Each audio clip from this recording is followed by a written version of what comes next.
नमस्कार छात्रों, पुनः एक बार फिर आप सभी लोगों का ऑनलाइन कक्षा में स्वागत है। मैं डॉक्टर सूरज लोकापुर, प्रवक्ता हिंदी विभाग, गोगटे उपाधि पूर्व वाणिज्य महाविद्यालय बेलगावी की ओर से आपका स्वागत करता हूं। तो छात्रों, जैसे कि हम स्वामी विवेकानंद जी द्वारा रचित युवाओं से जो आपका दूसरा पाठ है उसके सिलसिले में चर्चा आरंभ कर चुके हैं।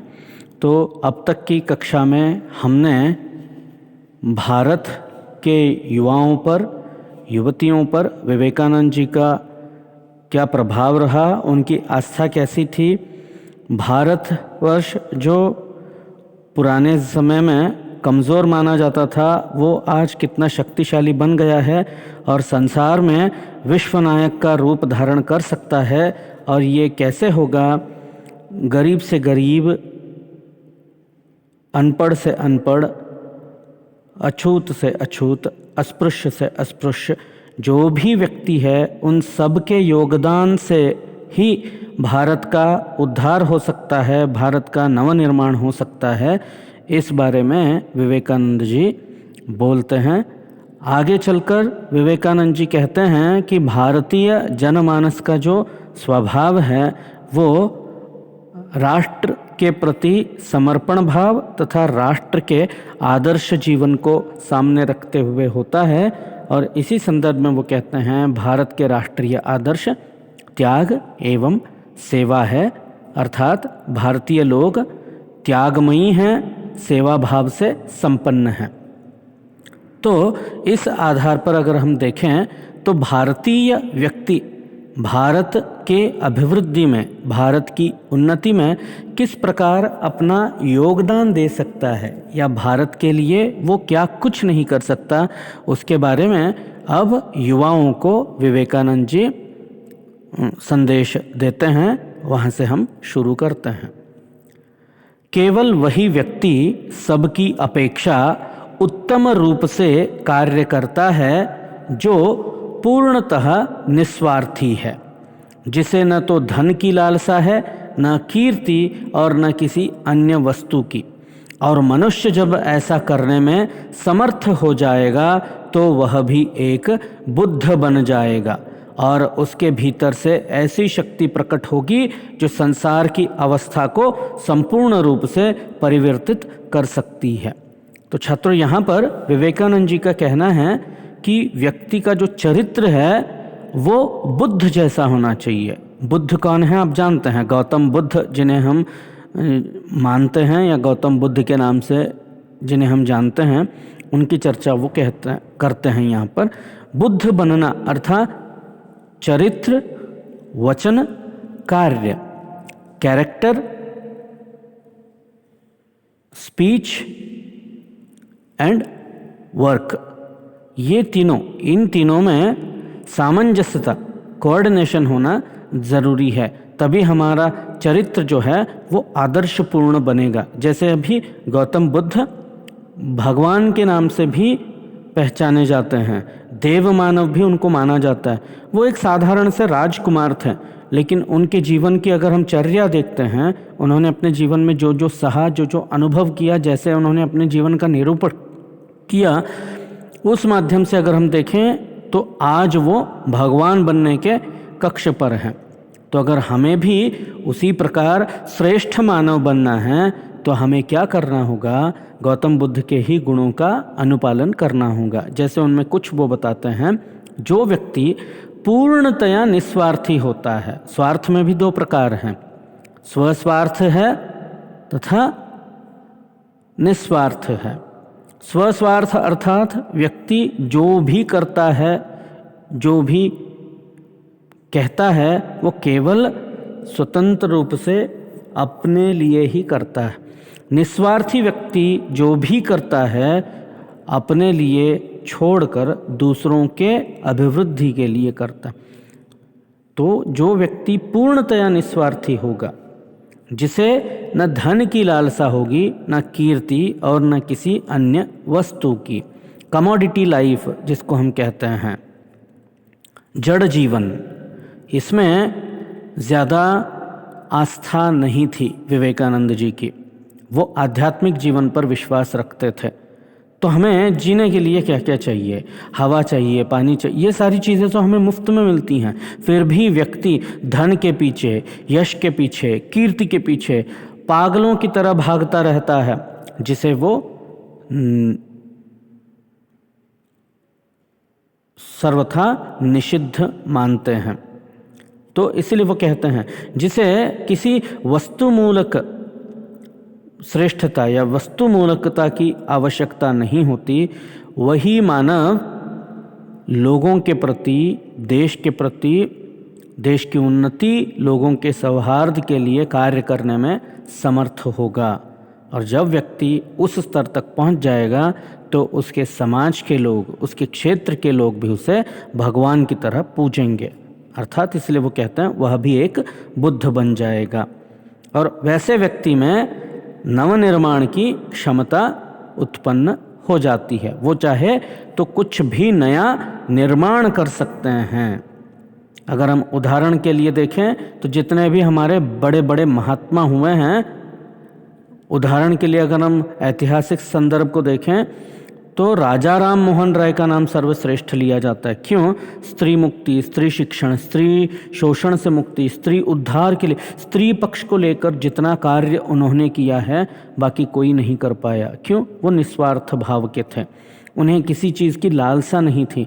वो स्त्री के सर्वांगीण अभिवृद्धि के लिए श्रमिक की तरह अपना श्रमदान देते थे। तो वो आज भगवान के स्तर पर रखकर पूजे जा सकते हैं। जितने भी हमारे ऋषि मुनि साधु महात्मा हैं उनमें भी यही गुण थे।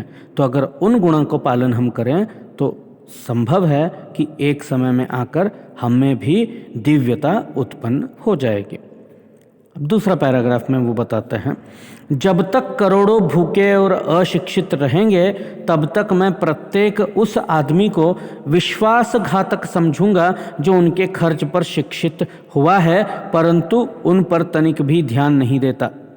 यहाँ पर विवेकानंद जी हम लोगों पर, मतलब शिक्षित लोगों पर, सुशिक्षित लोगों पर, समाज के आधिकारिक वर्ग पर ये यहाँ पर चोट करते हैं। वो क्या कहते हैं? जब तक करोड़ों भूखे और अशिक्षित रहेंगे, तो जब तक निस्सहाय, असहाय, अशिक्षित लोग रहेंगे, भूखे लोग रहेंगे, तब तक उस प्रत्येक आदमी को विश्वासघातक समझूंगा। उन्होंने हमारे अभिवृद्धि में, हमारी शिक्षण व्यवस्था में अपना योगदान दिया है। एक व्यक्ति अगर अभिवृद्धि करता है तो वो अपने आप से नहीं होता, उसकी अभिवृद्धि में चाहे स्पष्ट रूप से हो या चाहे गौण रूप से हो, अनगिनत व्यक्तियों का सहयोग रहता है, तब चल के एक व्यक्ति श्रेष्ठ बन सकता है। तो जो व्यक्ति श्रेष्ठ है वो अपने से कमज़ोरों पर, गरीबों पर, भूखों पर अगर ध्यान नहीं देता तो वो अपने समाज का, उन लोगों के विश्वास का घाती है या विश्वासघाती है। जैसे लोग जिन्होंने गरीबों को कुचलकर धन पैदा किया है और अब ठाट बाट से अकड़ कर चलते हैं, यदि उन 20 करोड़ देशवासियों के लिए जो इस समय भूखे और असहाय बने हुए हैं कुछ नहीं करते तो वे घृणा के पात्र हैं।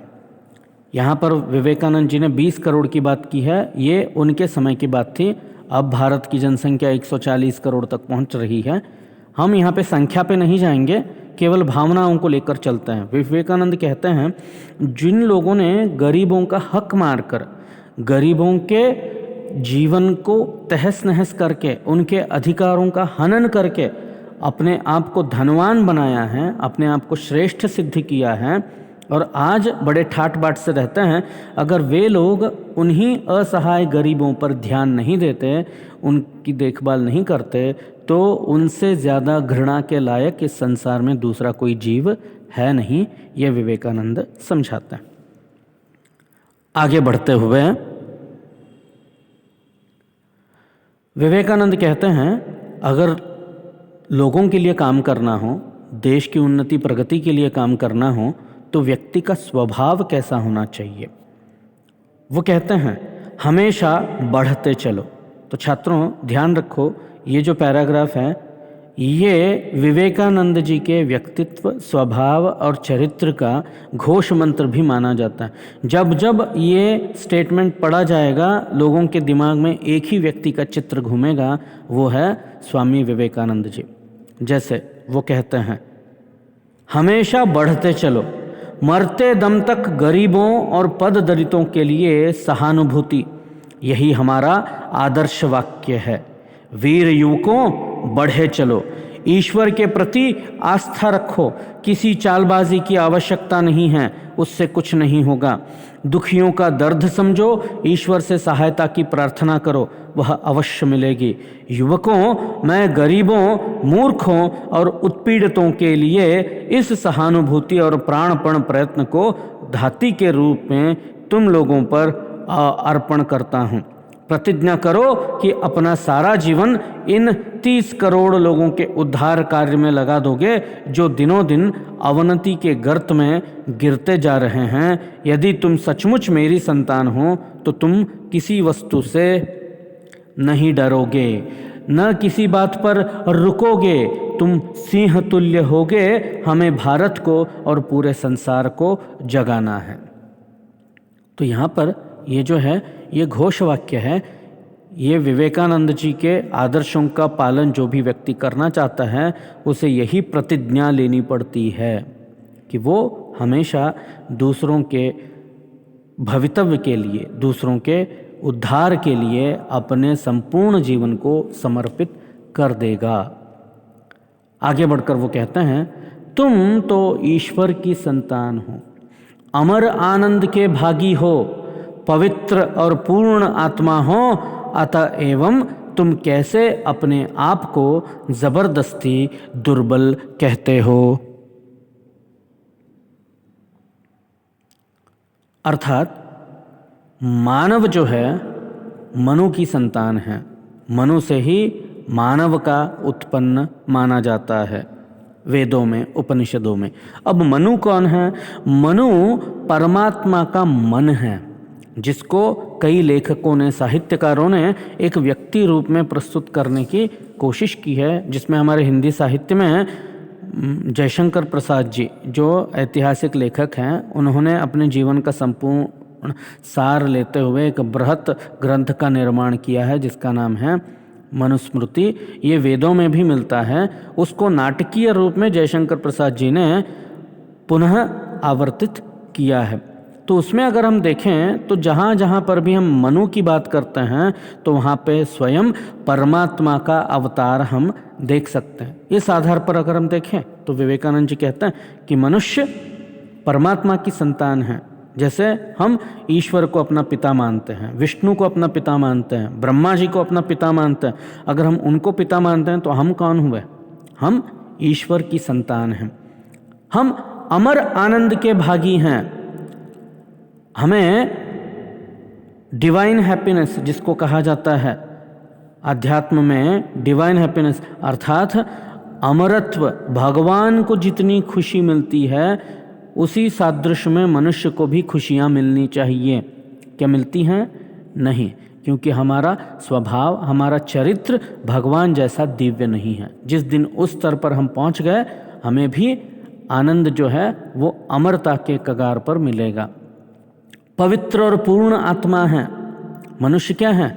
पवित्र है, पूर्ण आत्मा है। इसमें छल, कपट, द्वेष, ईर्ष्या, धोखाधड़ी ऐसे भाव गुण नहीं हैं। वो तो हम संसार में सांसारिक जीवन जीते जीते उन सारी चीज़ों को अपने साथ ले चलते हैं। अन्यथा हमारी आत्मा अत्यंत पवित्र है और पूर्ण है, खंडित नहीं है, पूर्ण है। अतएव तुम कैसे अपने आप को ज़बरदस्ती दुर्बल कह सकते हो? जो भगवान की संतान है वो अपने आप को कमज़ोर कैसे मान सकती है, दुर्बल कैसे मान सकती है? विवेकानंद कहते हैं, उठो, अराइज। आपने स्टेटमेंट सुना होगा, उठो, साहसी बनो, वीर्यवान हो, सब उत्तरदायित्व अपने कंधे पर ले लो। यह याद रखो कि तुम स्वयं अपने भाग्य के निर्माता हो। तुम जो कुछ बल या सहायता चाहोगे सब तुम्हारे ही भीतर विद्यमान है। दूसरों से किसी भी चीज़, किसी भी सहायता की गुहार न करो, रिक्वेस्ट मत करो। जो भी बल, जो भी सहायता तुम्हें चाहिए वो तुम्हारे भीतर ही है। भगवान ने मानव को बड़े सुंदर ढंग से बनाया है, मानव को इतना शक्तिशाली और सशक्त बनाया है कि उसे किसी भी चीज़ के लिए बाहर किसी से सहायता मांगने की ज़रूरत नहीं है। हाँ, ये तभी संभव है जब मनुष्य अपने आप को पूर्ण स्वरूप में जानता हो। हम लोगों की एक ही समस्या है, हम पूरी दुनिया को जान लेते हैं लेकिन एक कमी रह जाती है, हम स्वयं है क्या वो हम नहीं जानते। हु एम आई, इसका हमारे पास आंसर नहीं है, तो उसे ढूंढो। विवेकानंद का कहना है पहले अपने आप को पहचानो, उसके बाद अपनी शक्तियों का उपयोग करके लोगों के और देश की सेवा में लग जाओ। एक बात पर विचार करके देखिए, उसका उदाहरण दे रहे हैं अब विवेकानंद जी। एक बात पर अब विचार करके देखिए। विचार करने के लिए कुछ रुपये, पैसे, ताकत की ज़रूरत तो लगती नहीं। तो जब आप बैठे हो तो एक बात पर विचार करके देखो, क्या है? मनुष्य नियमों को बनाता है या नियम मनुष्य को बनाते हैं? प्रश्न है विवेकानंद जी का संपूर्ण युवा समूह के लिए। अब आपके लिए भी ये प्रश्न ही है। मनुष्य नियमों को बनाता है या नियम मनुष्य को बनाते हैं? दूसरा सवाल है, मनुष्य रुपया पैदा करता है या रुपया मनुष्यों को पैदा करता है? सवाल है, मनुष्य कीर्ति और नाम पैदा करता है या कीर्ति और नाम मनुष्य पैदा करते हैं? तीसरा सवाल है, विवेकानंद का मानना है मनुष्य का जीवन इन्हीं त्रिविध चर्याओं में समाप्त हो जाता है। इन्हीं तीन चीज़ों के चलते, इन्हीं तीन चीज़ों के रहते मनुष्य अपना जीवन जीता है और अपने जीवन का अंत कर लेता है। तो इससे ऊपर उठना है। यहाँ पर तीन सवाल हैं, तीनों सवालों के सामने जो प्रश्नार्थक चिन्ह हैं उन्हें हटाकर आप इन तीन स्टेटमेंट्स को उल्टा पढ़ेंगे तो इसका अर्थ आपको पता चलेगा। कैसे? पहला है, मनुष्य नियम को बनाता है या नियम मनुष्य को बनाते हैं? प्रश्नार्थक हटा दीजिए और पढ़िए। नियम मनुष्य को बनाते हैं, मनुष्य नियमों को बनाता है। पूछो अपने आप से। दूसरा है, रुपया मनुष्यों को पैदा करता है या मनुष्य रुपया पैदा करता है? प्रश्नार्थकता हटा दीजिए वहाँ पे। फिर तीसरा है, कीर्ति और नाम से मनुष्य पैदा होता है या मनुष्य कीर्ति और नाम पैदा करता है? तो छात्रों, हम जानते हैं हम जीते हैं पैसा कमाने के लिए, हम जीते हैं नाम कमाने के लिए और हम जीते हैं नियम बनाने के लिए। एक लॉजिक है छात्रों, rules are meant to break. नियम, कायदे, कानून बनते ही हैं तोड़ने के लिए, लोगों का मानना है ये। ट्रैफिक सिग्नल्स आप देखते हो, बेलगाम का ट्रैफिक सिग्नल तो बहुत ही खतरनाक है, ट्रैफिक सेंस बहुत खतरनाक है। कारण कोई भी कायदा कानून यहाँ पे नहीं चलता। क्यों? लोगों का मानना है कायदे और कानून बनते ही हैं टूटने के लिए और हम उसको तोड़ेंगे, तो ये सर्वथा निषिद्ध है। मित्रों, मनुष्य नियमों को बनाता है ताकि जीवन को एक सुंदर तरीके से निर्वहन कर सके। सही ना? या फिर नियम मनुष्यों को बनाते हैं, कायदे कानूनों से मनुष्यों का जीवन चलता है? नहीं, जब जब ज़रूरत पड़ती है उनमें हम सुधार ला सकते हैं क्योंकि वो हमारे बनाए हुए हैं। अब मनुष्य रुपया पैदा कर रहा है ना, श्रम करके, बुद्धि लगाकर, अपना ज्ञान जोड़कर मनुष्य पैसा पैदा कर रहा है। लेकिन आज की स्थिति में वैसा नहीं है। मनुष्य के पास जो धन संपत्ति है उससे मनुष्य का सामाजिक स्थान निर्धारित हो रहा है। ये मनुष्य के जीवन की विडंबना है। मतलब आपने जो श्रम किया, आपका जो ज्ञान है, उसका कोई मूल्य नहीं है, उसका कोई मौल्य नहीं है। जो रुपया, धन संपत्ति, पैसा आपके पास है उससे आपका सामाजिक स्थान आंका जाएगा, सोशल स्टेटस देखा जाएगा। ये विडंबना है। और तीसरा है नाम, सम्मान, यश, कीर्ति। नाम, आजकल हम देखते हैं हम नाम से जाने जाते हैं। ये नाम हमारा कमाया हुआ है? नहीं, बचपन में पैदा होने के बाद घर वालों ने मिल के हमारा एक नाम रख दिया, मतलब ये नाम भी दूसरों का ही दिया हुआ है। जब सारी चीज़ें हमारे पास दूसरों से ही आई हैं तो दूसरों के लिए उन्हें वापस करने में क्या दिक्कत है? ये मानवीयता है, ये विवेकानंद जी का आदर्श है। इसलिए वो कहते हैं, मेरे मित्रों पहले मनुष्य बनिए। नाम, रुपया, पैसा, शानो शोहरत, सामाजिक स्थान, मान, ये सब कुछ छोड़ दीजिए। मेरे मित्रों पहले मनुष्य बनने की कोशिश कीजिए, पहले मनुष्य बनिए। तब आप देखेंगे कि वे सब बाकी चीज़ें स्वयं आपका अनुसरण करेंगी। परस्पर घृणित द्वेष भाव को छोड़िए और सदुद्देश्य, सदुपाय, सत्साहस एवं सद्वीय का अवलंबन कीजिए। अपने मनुष्य योनि में जन्म लिया है तो अपनी कीर्ति यहीं छोड़ जाइए। अपने मनुष्य योनि में, योनि अर्थात स्ट्रीम, अपने मानवीय धरातल पर जन्म लिया है तो मरने से पहले आपको मानवीयता के लिए कुछ न कुछ करना होगा। अपने आने वाली पीढ़ी के लिए एक आदर्श मानव जीवन स्थापित करना होगा। तभी आपका जो नाम है, शान है, कीर्ति है, यश है, रुपया, पैसा, ये सार्थक सिद्ध होगा। अगर आप खुद कमाए, खाए और गुजर गए, चल बसे, तो आपका जीवन निरर्थक होगा। ये इस भाग का अर्थ होगा। तो छात्रों, आज की कक्षा के लिए इतना काफ़ी है। अगली कक्षा में जाति से संबंधी, मनुष्यों के आवश्यकताओं के साथ संबंधी जो भी विचार विवेकानंद जी के हैं उनको लेकर हम प्रस्तुत रहेंगे। तब तक के लिए धन्यवाद।